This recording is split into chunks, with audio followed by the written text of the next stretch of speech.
ऐकून तरी घ्या मला काय म्हणायचं ते. बोल. आपण पाळणा फार लांबवलाय. बरं मग काय, सुमाशी खेळायला एखादा जोडीदार असावा असं नाही वाटत तुम्हाला? काही काय सुशा, सुमाच्या वेळी तुला किती त्रास झाला माहिती आहे ना. शक्यतो परत बाळणपणाची रिस्क नको असं सांगितलं होतं ना डॉक्टरने. त्याला 6 वर्ष झाली. मला अजून एखादा तरी मुलगा हवाय. सुशा हा काय वेडेपणा आहे.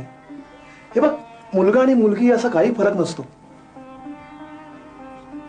आपणच आपल्या मुलीला खूप शिकवू, खूप मोठं करू. मुलासारखंच नाव करेल बघ ती आपल्या. आपलं नाही, तुमचं. लहानपणापासून तुम्हीच तिचं सगळं केलंय. लहानपणी बाळाला त्या डांग्या खोकला, गोवर, पोलिओ, क्षयरोग या रोगप्रतिबंधक लसी देतात ना, तेव्हा खरं तर आईनी बरोबर जायचं असतं. पण मला त्रास होऊ नये म्हणून तुम्हीच केला. पण यावेळेला मी नाही असा त्रास होऊ देणार. मग तर झालं. अगं प्रश्न त्रासाचा नाहीये ग. मग कसलाय? पण जरा विचार कर, आपल्या मर्यादित उत्पन्न एक मुलं आपण छानपैकी सांभाळू शकतो, आणि दुसरं मूल झालं तर थोडा ताण पडणारच की नाही. हा बरं, तेही सोड. दुसऱ्या बाळंतपणात तुला पुन्हा काही त्रास झाला तर? नाही, मी ती रिस्क पुन्हा घेणार नाही. किती काळजी करताय तुम्ही माझी. घेतलीच पाहिजे. एकुलती एकच बायको आहे माझी. तू रे मला काळजी आहे ना ते तुझ्या पोटातल्या माझ्या पोराची. तुझी काळजी म्हणजे काय नाही, त्या पोराची काळजी आहे मला. कसा मजबूत झाला पाहिजे माझ्यासारखा.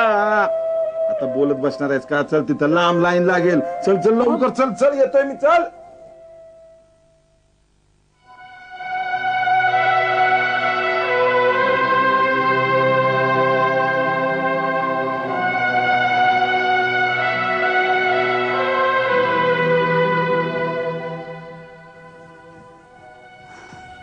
सुलोचना, तुझं लागोपाठचं तिसरं बाळपण.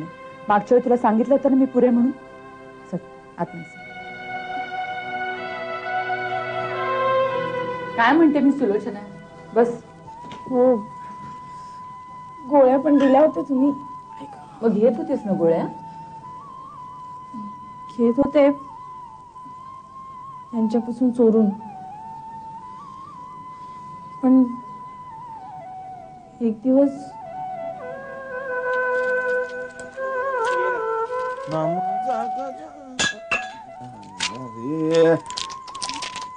आणि सांडलं. काय झालं?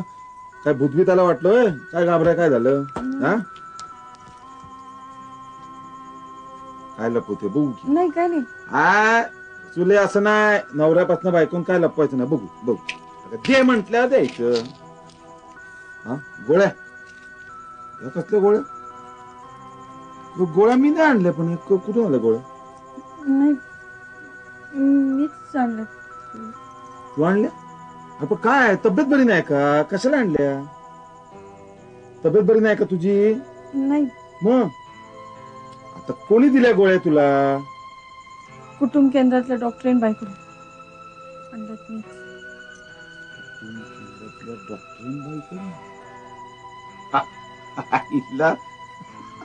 आता माझ्या ध्यानात आलं. बरोबर,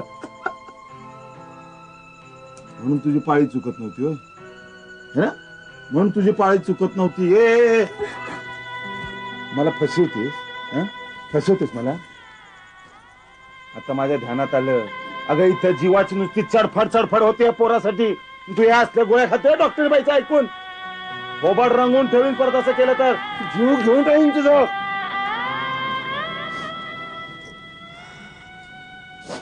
तुझ्या नवऱ्याला नीट समजून सांगायला पाहिजे.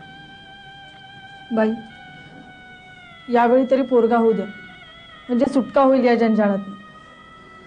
अगं ते काय माझ्या हातात आहे का?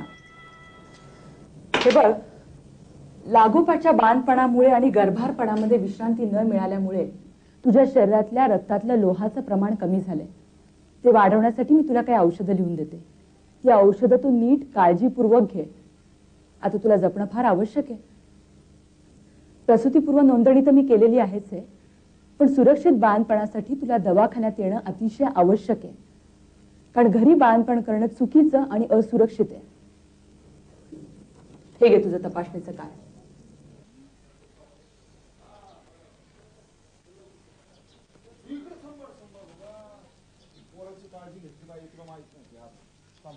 नमस्कार बने साहेब.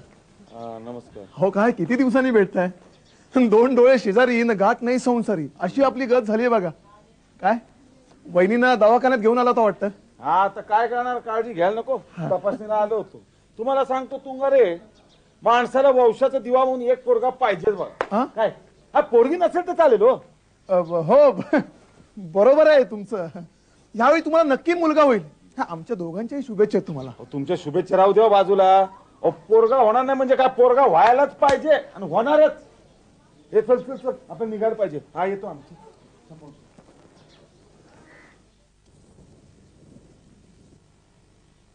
या या या या मिस्टर अँड मिसेस तुंगारे, बसा. काय सुशीला, कशी आहे तब्येत? काही त्रास? नाही काही नाही. तुम्ही इतकी चांगली औषधं दिलीत की काही त्रासच झाला नाही. ते खरे हो, पण आम्ही दिलेली औषधं पेशंटने नियमितपणे घ्यायला पाहिजेत ना. पथ्य पाणी पाळायला हवं, तरच उपयोग. चला चेकिंगला जाऊ आपण.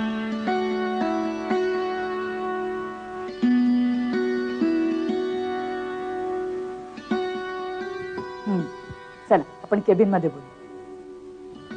तुझी शेजारी सुलोचना आणि तू दोघी जणी जवळपासच बाळंत होणार असं वाटतंय. हो ना, निदान यावेळेला तरी तिला मुलगा होऊ दे. आणि तुला? आम्हाला काय मुलगा मुलगी काही चालेल, जे होईल ते आपलंच तर आहे. Nice thinking. तू मात्र पाळणा चांगला लांबवला सांग. त्यामुळे गर्भारपणात येणाऱ्या सगळ्या अडचणी दूर झाल्या. तुझं बाळंतपण सुद्धा सुखरूप होईल. मी दिलेल्या त्या लोहयुक्त गोळ्या तू रेग्युलर घेतेस ना? होय बाई, मी अगदी नियमित गोळ्या घेत होते. शिवाय ह्या बाळानंतर पाळणा थांबवायचाच असं ठरवलंय आम्ही. गुड. तुमच्यासारखी समजूतदार जोडपी फार कमी असतात. डॉक्टरांबाई, ऑपरेशन नंतर बाईला काही त्रास होत नाही ना? छे छे, बाईला काही सुद्धा त्रास होत नाही आणि पुरुषालाही काही त्रास होत नाही. अलीकडे पुरुषांसाठी बिनशिऱ्याचं ऑपरेशन करण्याची एक नवीन पद्धती आली. यामुळे पुरुषांना त्रासही होत नाही आणि त्यांच्या पौरुषत्वाला धक्काही पोचत नाही. तुमचं दाम्पत्य जीवन अगदी पूर्वीसारखंच आनंदी राहतं. आपण डॉक्टर पहिलं सांगतो, या वक्ताला पोरगा झाला पाहिजे. पोरगा बने, अहो मुलगा होणं किंवा मुलगी होणं हे स्त्रीच्या हातात असतं का? काय बोलताय तुम्ही? स्त्रीचं नाही तर कोणाच्या आमच्या हातात असतं. अहो बायकांनाच, इतर बायकांना कसे पोरगे होतात? ते काय नाही, माझ्या बायकोला पोरगा झाला पाहिजे. चुकीची समजूत आहे तुमची. मुलगा होणं किंवा मुलगी होणं हे सर्वस्वी पुरुषावरच अवलंबून असतं. पुरुषावर म्हणजे आमच्यावर? पर काय ते नीट जरा समजावून सांगा भाऊ, काय कळलं नाही मला.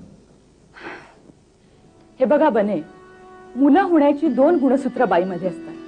त्याला आमच्या डॉक्टरी भाषेमध्ये एक्स असं म्हणतात. हे दोन्ही घटक मुलगी होण्याचेच असतात. पुरुषामध्ये सुद्धा 2 गुणसूत्र असतात. त्याला डॉक्टरी भाषेमध्ये एक्स आणि वाय असं म्हणतात. त्यातला एक्स घटक मुलगी होण्यासाठी असतो आणि वाय घटक मुलगा होण्यासाठी असतो.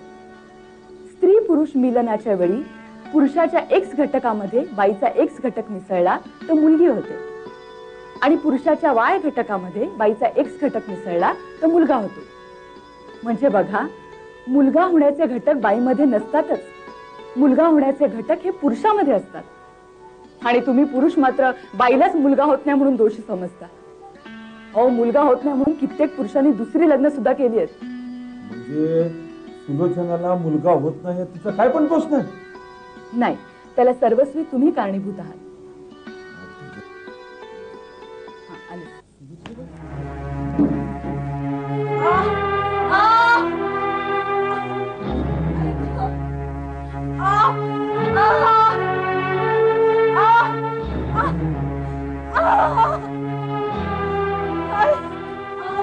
नर्स, यांचं ताबडतोब ऑपरेशन करायला लागेल.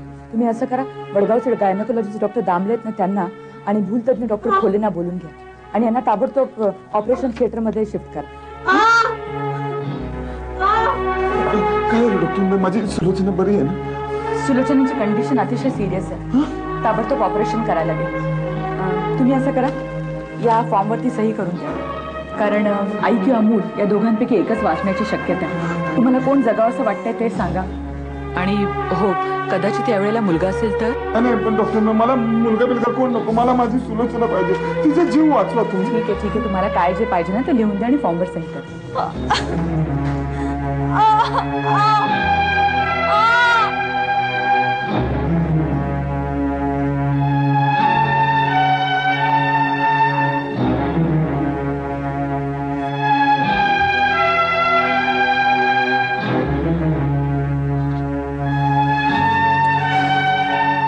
बने बने डॉक्टर मी कशी माझी सुलोचना, तिच्या जीवाला काय झालं? अहो रडताय काय असे? हसा आता. आणि पेढे पाहिजेत आम्हाला. मुलगा झाला तुम्हाला. बाळ बाळंतीन दोघे जण सुखरूप आहे. काय सांगता का डॉक्टर? अरे केव्हा पावलं रे बाबा. खरं माझी सुलोचना बरी डॉक्टर एवढे उपकार झाले तू. अहो अहो माझ्या कसं पाया पडताय? आज जाऊन बाळाला बघ जा. माझी सुलोचना बरी आहे. हो बाई. मला सुलोचना आता बस. काय बोल नको, मला माफी मागू दे. माझं खूप चूक आहे, माझं खूप चूक आहे. मी आज बरं खूप त्रास दिला तुला. तुझं काय पण ऐकलं नाही मी सुलोच. मी माझ्या मनाप्रमाणे वागत आलो. तुझ्यावर 3 बाळणपणे लागली. माझं फार चुकलं. मला माझी चुकी कळली. आता नाही सुलोचना, आता नाही मी तसं कर. माझं फार बदल झालं. आता मी तुझ्याशी चांगला वागेन. सुखाने संसार करेन मी तुझ्या. माझं फार चुकलं. त्यातून घराला मी बायल्या म्हणतो तुला, तसं नाही येत. तू तीव माणूस आहे. त्याच्यासारखा सुखान संसार करेन. आपल्या घरात स्वर्ग उभा करून मी सुलोचना मला माफ कर. मी आता तुला प्रत्येक कामात मदत करेन. भाजीपाला करेन, पोरांना शाळेत सोडायला जाईन, घरकाम करेन. तुझ्या मनाप्रमाणे वागेन.